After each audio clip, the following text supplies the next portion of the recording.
Hi అండి, నమస్తే. Welcome to Shashi home talks. ఈరోజు మరో దోశ వీడియో ద్వారా మీ ముందుకు వచ్చాను.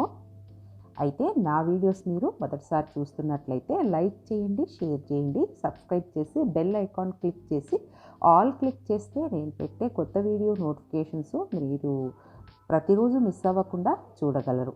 ఎప్పుడు దోశ వీడియో పెట్టినా కూడా చాలా మంచి వ్యూస్ వస్తాయండి. అంటే ఆలోచించి నేను కొత్త కొత్త వెరైటీస్ చేస్తూ ఉంటాను, అవి మీకు చూపిస్తూ ఉంటాను. ఈరోజు కూడా మరో హెల్దీ వర్షన్ దోశ వెరైటీ మీకు చూపిస్తున్నాను. అయితే ఈరోజు షుగర్ ఫ్రీ దోశలు అనమాట. ఇన్స్టాంట్ దోశ వెరైటీ, గోధుమ రవ్వతో చేసుకునే వెరైటీ. మొదటగా ఒక బౌల్ తీసుకున్నాను, అందులోకి 2 కప్పుల గోధుమ రవ్వను వేస్తున్నాను. మొదట సన్న గోధుమ రవ్వ 1 కప్పు వేశాను.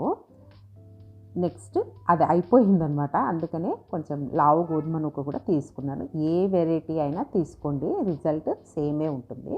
ఒక చిన్న కప్పుతో, అంటే ఒక పావు భాగం అనుకోండి, నేను వేసిన దాంట్లో పావు భాగము 1 కప్పు మినపగుళ్ళు, 1 కప్పు శనగపప్పు, దాంట్లో సగము పెసరపప్పు వేశాను.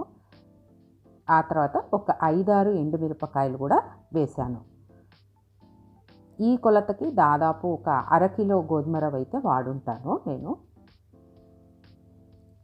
ఈ కొలతలు అటు ఇటు అయినా కూడా రెసిపీ బాగానే వస్తుందండి, దానికి ఏమి చింతపడాల్సిన అవసరం లేదు. ఇప్పుడు వీటిని మిక్సీలోకి పట్టుకోవాలి.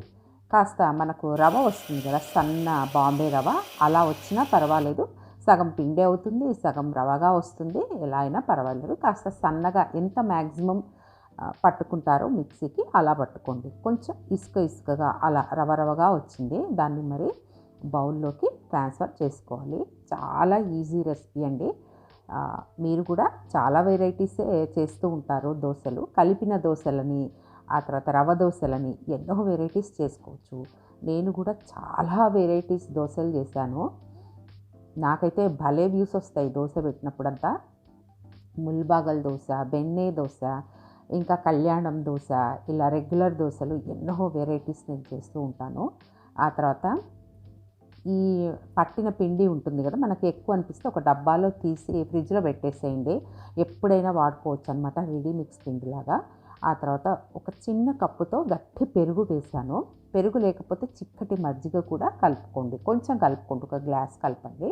ఆ తర్వాత కొంచెం ఉప్పు వేశాను, 2 స్పూన్ల జీలకర్ర కూడా వేశాను. ఉప్పు మొదట తక్కువ వేసుకోండి, ఆ తర్వాత తక్కువైతే మళ్ళీ కలుపుకోండి, ఒక్కసారి ఎక్కువ వేసుకోకండి. నేనైతే దానికి కొంచెం ఆలోచించి చిన్న స్పూన్ ఒకటి పెట్టుకొని ఉంటానండి, ఉప్పులో కానీ ఏ దాంట్లో కూడా చిన్న స్పూన్ వాడతాను. పెద్ద స్పూన్ వాడారనుకోండి ఒకసారి ఉప్పు ఎక్కువ అయిపోతూ ఉంటుంది, అప్పుడు ఏం చేయలేము. కాబట్టి చిన్న స్పూన్తో మీరు అలవాటు చేసుకున్నారంటే ఆ తర్వాత తక్కువైతే మనము కలుపుకోవచ్చు. ఆ తర్వాత తగినన్ని నీళ్లు పోసి, అంటే దోశకు ఎలా కావాలనో అంతకు సరిపోయేంత నీళ్లు పోసేసి బాగా కలిపేసి ఒక 15 నిమిషాలు అలాగే మూత పెట్టేసి ఉంచేసేయండి. ఇప్పుడు దాంట్లోకి రకరకాల చట్నీస్ చేసుకోవచ్చు కదా. నేను ఈరోజు రెగ్యులర్గా పచ్చి కొబ్బరితో చట్నీ చేస్తున్నాను. అందులోకి కొంచెం ఎక్కువగా పల్లీలు, కొంచెం తక్కువగా పుట్నాలు ఇలా వేశాను. ఒక చిన్న ఉల్లిపాయ కట్ చేసి వేశాను. కొంచెం కొత్తిమీర ఎంత ఉంటే అంత వేసేసేయండి, ఎంత వేసినా టేస్ట్ చాలా బాగుంటుంది. దీంట్లో కూడా అంతే, ఉప్పు మొదటగా కొంచెం మామూలుగా వేయండి, తక్కువైతే మళ్ళీ యాడ్ చేసుకోండి. నేనైతే కొంచెం తక్కువగానే వేస్తూ ఉంటాను, మరి టేస్ట్ చూసేసి యాడ్ చేస్తాను.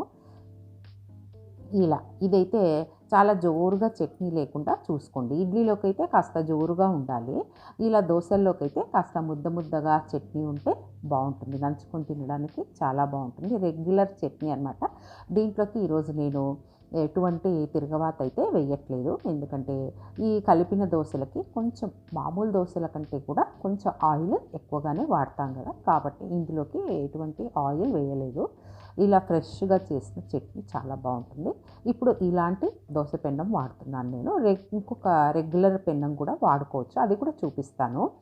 దీనికి మొదట ప్రతి వీడియో ముందర, దోశ వీడియో ముందర నేను ఈ టిప్ చెప్తూ ఉంటాను.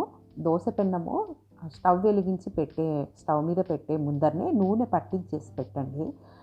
అప్పుడే కడిగిన పెన్నాల మీద కూడా దోశలు చాలా బాగా వస్తాయి.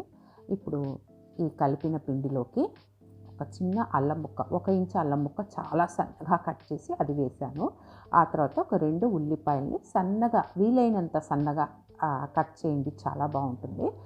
అది కూడా కట్ చేసిన ఉల్లిపాయల్ని వేసేసి బాగా కలిపేసుకోవాలి.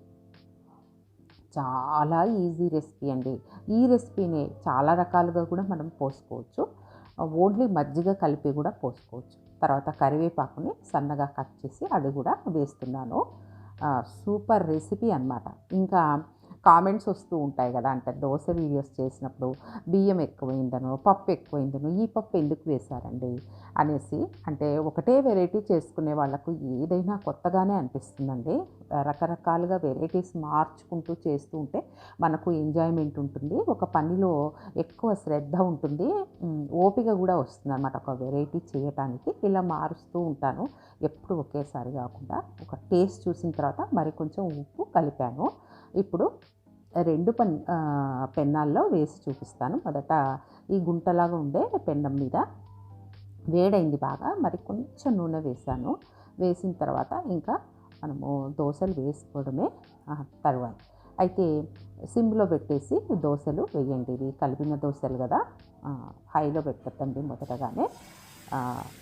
చాలా చాలా బాగొస్తాయి. ఇదేమో క్యాస్ట్ ఐరన్ పెన్నం అనమాట. ఊరు వెళ్ళినప్పుడు తెచ్చుకున్నాను. ఒకరు అడిగారనమాట, ఇది ఎక్కడ తెచ్చుకున్నారు, ఏ సిటీలో కొన్నారు ఇలాంటిదని. ఎక్కడైనా మనకు హోల్సేల్ మార్కెట్స్ కానీ, ఎలాంటి ఈ స్టీల్ వెజల్స్ అమ్మే షాప్ కానీ వాటిల్లో దొరికిపోతుందండి. ఇది పూర్వకాలం వాళ్ళు ఇలాంటి పెన్నాలు వాడేవాళ్ళు అనమాట. ఊతప్పాలు కూడా చాలా బాగా వస్తాయి. చిన్న చిన్న దోశలు వేసుకోవచ్చు, మీడియం సైజ్ దోశలు అనుకోండి. ఇంకా పైన కూడా నూనె వేసేసి కాస్త మీడియం ఫ్లేమ్లో కాల్చండి. ఎప్పుడైనా కలిపిన దోశల్ని ఇలాంటి దోశలకి, రవ దోశలకి మామూలు దోశల కంటే కాస్త సమయం ఎక్కువ పడుతుంది. నేను దోశల మీద నూనె వేయటానికి ఇట్లా చిన్ని పావులను తీసుకున్నానండి. ఒకటేమో పెద్దగా ఉంటుంది, ఒకటి చిన్నగా ఉంటుంది. ఒకటి కడగడానికి వేసినప్పుడు ఒకటి వాడుతూ ఉంటాను. మీరు కూడా ఇలా ట్రై చేసి చూడండి, చాలా ఈజీ మెయింటెనెన్స్ అనమాట. భలే ఉంటాయి బుద్ధిగా, చాలామందికి నచ్చుతుంది ఈ చిన్ని పావుల్ని. ఇంకా రెండో పెన్నం మీద దోశ వేస్తున్నాను. అందరికీ దోశలు వేయాలంటే ఒక గంట, గంటన్నర అవుతుంది కదా ఒకటే పెన్నం పెడితే. అలా కాకుండా 2-3 పెన్నాలు పెట్టి వేస్తూ ఉంటాను. అరగంటలో ఇంటిల్లిపాది అందరికీ దోశలు వేస్తూ ఉంటానన్నమాట. మనము ఎన్నో కొంటూ ఉంటాం కదా, ఇలా ఇంకొక ఎక్స్ట్రా పెన్నం కొనుక్కుంటే మనకు ఈజీగా ఉంటుంది దోశలు వేయటానికి. ఒకవైపు కాలింది, మనం చూసుకోవాలి. కాసేపు అయ్యాక చూసుకుంటే దూరగా మనకు బాగా లేస్తుంది దోశ అనిపిస్తుంది అనమాట. అప్పుడు తిప్పాలి. ఈ రవ దోశల్ని, ఇలాంటి దోశల్ని 2 వైపులా కాల్చుకోండి. బయట క్రిస్పీగా, లోపల మెత్తగా చాలా బాగుంటాయి. ఇంకా చట్నీ కూడా రెడీ అయిపోయింది కదా, ఇలా సర్వ్ చేసుకొని తినండి. చాలా చాలా టేస్టీగా ఉంటాయి. మీరు కూడా ట్రై చేసి చూడండి. ఈ రెసిపీ మీకు నచ్చినట్లయితే లైక్ చేయండి, షేర్ చేయండి, సబ్స్క్రైబ్ చేసి బెల్ ఐకాన్ని క్లిక్ చేయండి. Thank you.